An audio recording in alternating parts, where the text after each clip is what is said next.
Vamos lá para análise macro. Bom, o dólar aqui no Brasil não para de disparar, nós chegamos a 5,60 na sexta-feira, uma pressão muito forte, sendo que o dólar nem estava tão forte assim no mundo, totalmente vinculado às coisas que vem acontecendo aqui, direcionados ao fiscal do Brasil, às falas do governo, mas também nós temos aí outras coisas que apareceram na sexta-feira que vão causar pressão inflacionária, que é o que eu vou comentar um pouco mais.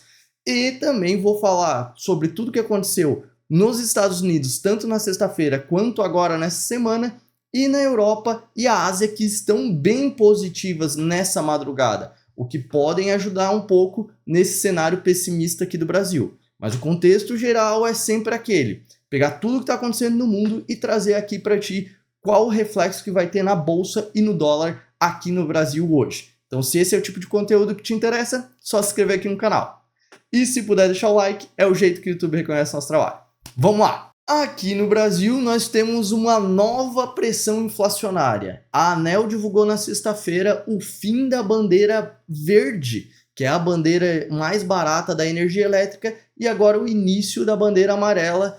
Isso significa que nós teremos aí R$ 1,88 a cada 100 kW a mais sendo cobrado na energia elétrica. Isso aumenta o preço das contas de luz e gera mais pressão inflacionária. Isso é natural. Lembrando que o nosso dólar na sexta-feira chegou a 5,60 e ainda fechou nessas máximas. Então a pressão disso tudo, que está sendo gerada por aquelas discussões lá com o Banco Central, pela questão dos reajustes no fiscal brasileiro para conter um pouco dos gastos, isso não é novidade para ninguém. Então toda essa pressão aí vai ser impulsionada ainda mais por dólar em patamares altíssimos e agora uma nova pressão inflacionária na questão da energia elétrica.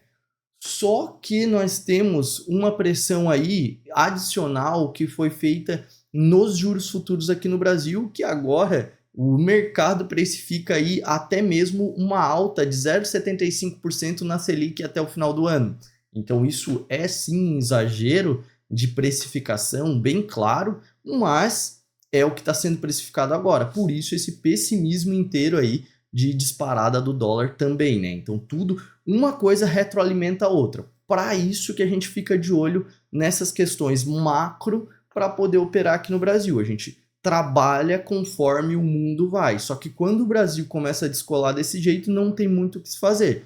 Agora, lá nos Estados Unidos, nós tivemos a divulgação lá do PCE na sexta-feira, que é o dado de inflação lá que eu comentei aqui, e esse dado ele veio tudo dentro do esperado. Então era previsto uma leve desaceleração, veio uma leve desaceleração, não teve muito o que se comemorar lá, a bolsa teve uma leve agitação, não era nada muito inesperado. O mercado, como eu comento aqui, o PCE é o último dado de inflação do mês, então o mercado meio que já tem os modelos bem ajustados para o que vai sair, tanto é que foi bem acertado. Veio dentro da previsão, não gera tanta pressão ou tanta alta assim para a bolsa quando vem diferente.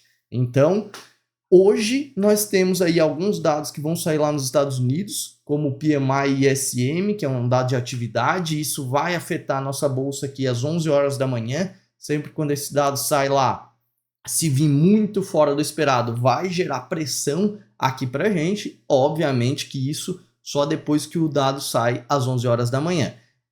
Para hoje nós não temos nada de muito relevante a não ser esse ISM lá fora. Já nas bolsas agora nessa madrugada, elas estão no positivo, tanto nos Estados Unidos quanto na Europa e na Ásia.